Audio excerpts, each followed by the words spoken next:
Hi, it's me again with Corel Tips and Tricks, part two of this. I made this design yesterday in a six-sided polygon and a square, and I thought this would be a pretty good one to make a pattern. But inside of Corel, there's really nothing besides, like that is 3 inches. I've got my nutsack factor set on, or I'll set it on 3. And then what you have to do is Control D and move it over, Control D. It's not that big a deal. And since they're square, we can just go Control D and so on and so on.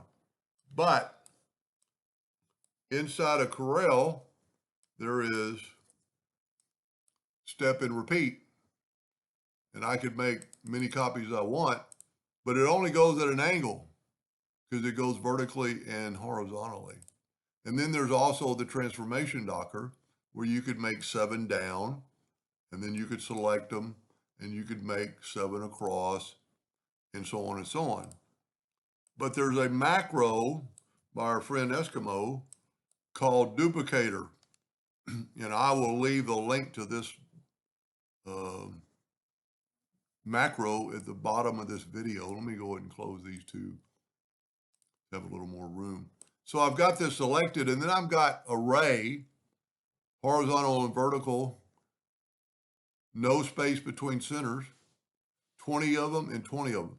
So once you have that in there, all you have to do is hit apply, and you have 20 that quick and that precise and perfect.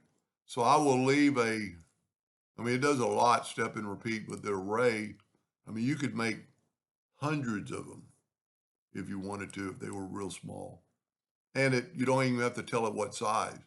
I mean, we could take this one, delete all these, and let's make it like 1 inch.